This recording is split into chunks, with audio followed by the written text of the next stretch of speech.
মানুষের দাবি নির্বাচন, খুব ভালো কথা, কিন্তু ইউনূসের অধীনে না। সম্পূর্ণ নিরপেক্ষ একজন কেয়ারটেকার গভর্নমেন্ট প্রতিষ্ঠা করে তার অধীনে জনগণের ভোটের নিশ্চয়তা থাকবে, সেই রকম নির্বাচন করতে হবে, যে নির্বাচনে প্রত্যেকটা দল অংশগ্রহণ করতে পারবে এবং জনগণ ভোট দিতে পারবে। আপনারা দেখেছেন যে 5ই আগস্ট সে বাড়িতে আগুন দিয়েছে। কে আগুন দিল? ওই বিএনপি কিন্তু এর মধ্যে আছে। আর আজকে 15ই আগস্ট, আপনি সেখানে কেউ যেতে পারবে না। দুই পাশে পুলিশ, মাঝখানে বিএনপি ছাত্র দলের কিছু ছন্ডা পান্ডারা বসে আছে। ইতিমধ্যে প্রায় 30 জন মারা গেছে, আরও কয়েকজনের অবস্থা খুবই খারাপ। কিন্তু ইউনূসকে ক্ষমতা থেকে হটানোর জন্য দেশবাসীকে আজকে ঐক্যবদ্ধ হয়ে মাঠে নামতে হবে। 5ই আগস্ট যখন আমি ছেড়ে আসি, তারপর থেকে বাংলাদেশের কি অবস্থা চলছে। কোনো মানুষের কোনো অধিকার নাই, মানুষের জীবনের কোনো নিরাপত্তা নাই। প্রতিনিয়ত নারী শিশু ধর্ষিত হচ্ছে, নির্বিচারে মানুষকে হত্যা করছে, যে কোনো সময় যে কোনো বাড়িতে ঢুকে মানুষকে মারতে পারে, তার কোনো জবাবদিহি নাই, ন্যায় বিচার নাই। আর আমরা কি দেখি?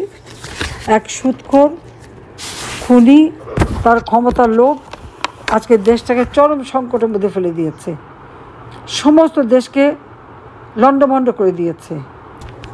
জ্বালাতে জ্বালাতে বঙ্গবন্ধু স্মৃতি জাদুঘর, সেই বাড়িটা পর্যন্ত আপনারা দেখেছেন যে 5ই আগস্ট সেই বাড়িতে আগুন দিয়েছে। কে আগুন দিল?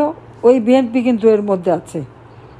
আর বিএনপি আর ওই যে যারা আন্দোলনকারী সমন্বয়করা, ছাত্ররা মিলে আগুন দিয়ে সেটা জ্বালিয়েছে। আর আজকে 15ই আগস্ট, আপনি সেখানে কেউ যেতে পারবে না। দুই পাশে পুলিশ, মাঝখানে বিএনপি ছাত্র দলের কিছু ছন্ডা পান্ডারা বসে আছে। একটা রিক্সাওয়ালা ফুল নিয়ে গেছে, তাকে কিভাবে অপমান করে মেরে তাড়িয়ে দিয়েছে। একজন মহিলা সেখানে গেছে, তাকে টেনে হিঁচড়ে অপমান করা হয়েছে। এমনকি একজন মসজিদের ইমাম হুজুর তার পরিবার নিয়ে গেছে, বলছে আমি 2 খতম কোরআন শরীফ পড়ছি, আমি এখানে দোয়া করতে আসছি, তাকে দোয়া করতে দেয়নি। আমরা কোন দেশে বাস করি? এরা কারা? কোথা থেকে আসছে এরা? বাংলাদেশের সংবিধান মানে না, বাংলাদেশের আইন মানে না।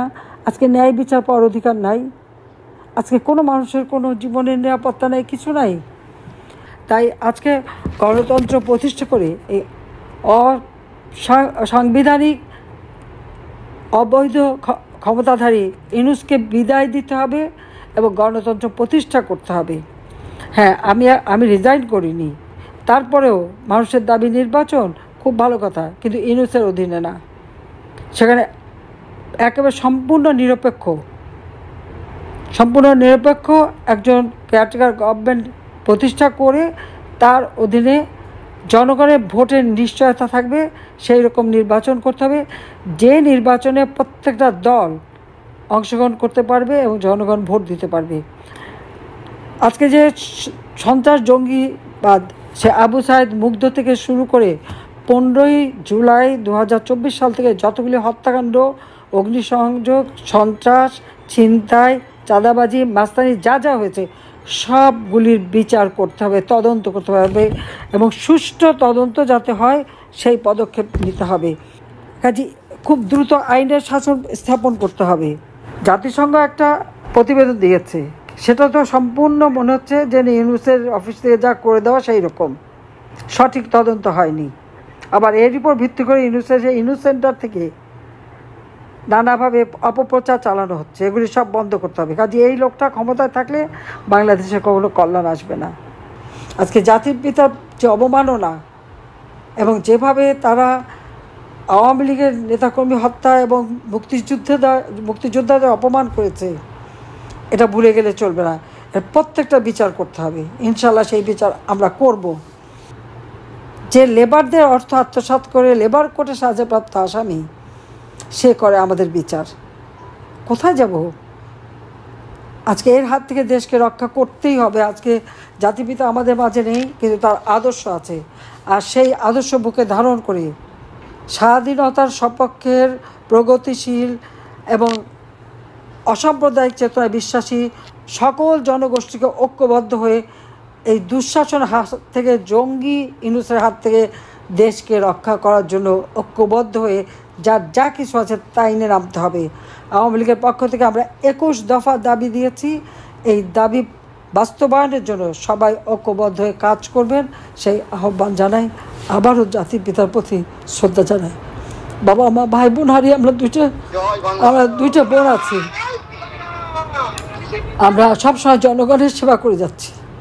নিজের জীবনে তো কিছু চাইনি, দিন রাত অক্লান্ত পরিশ্রম করে বাংলাদেশকে উন্নয়নশীল দেশের মর্যাদায় উন্নীত করেছি।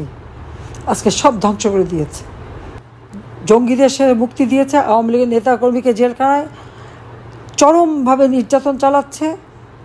কারাগারে একবার মুমূর্ষ যখন হয়ে যায় এমন নির্যাতন করে যে তারা যখন মৃত্যুমুখে পড়তে হয় তখন বের করে, তার আগে না। ইতিমধ্যে প্রায় 30 জন মারা গেছে, আরও কয়েকজনের অবস্থা খুবই খারাপ।